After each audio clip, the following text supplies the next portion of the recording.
Vertical asymptote. A vertical asymptote is a vertical line that the graph of a function approaches but never truly touches. Watch these curves. They approach or come closer to this line but never truly touches or crosses it. So at this point, you can see we have a vertical asymptote. Solving problems on vertical asymptotes is quite easy. All you need to do is to follow the three basic steps. 1.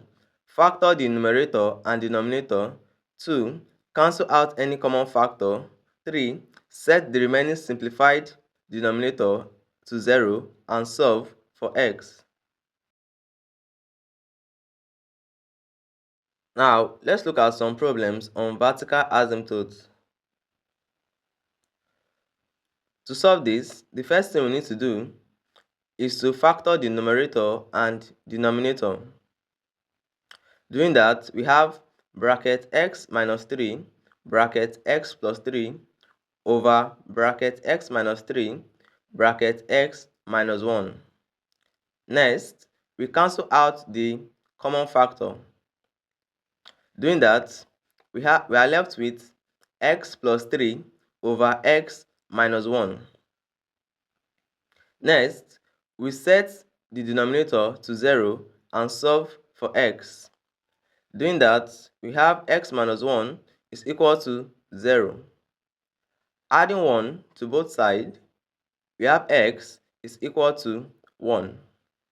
Therefore, the graph of this function has a vertical asymptote at x equal to 1.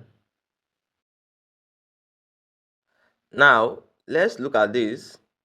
Here, we can't simplify the numerator any further, but we can factorize the denominator.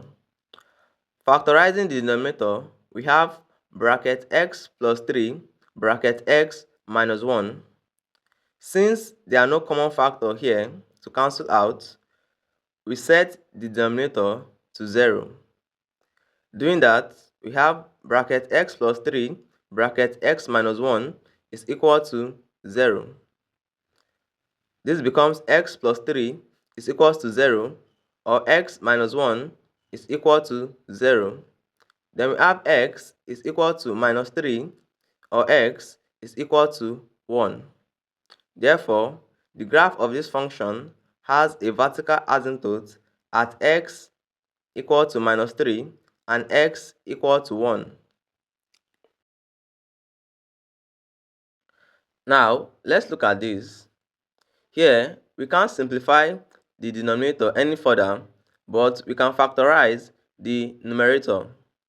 Factorizing the numerator, we have bracket x minus 3 bracket x plus 3. Cancelling out the common factors, we are left with x plus 3 over 1. Here, we have our denominator as 1, and since 1 can never be equal to 0, therefore, the graph of this function has no vertical asymptote. Now, let's look at this. Here, both the numerator and denominator cannot be simplified any further, so we just set the denominator equal to 0. Doing that, we have x squared plus 9 is equal to 0. Subtracting 9 from both sides, we have x squared is equal to minus 9. Taking the square root of both sides, we have x is equal to plus or minus square root of minus 9. And this gives us plus or minus 3i, which is an imaginary number. Since the solutions are imaginary numbers, they do not exist on a standard real number graph, and therefore, the graph of this function has no vertical asymptote. If you find this video helpful, don't forget to like, share, drop a comment, and most importantly, don't forget to subscribe.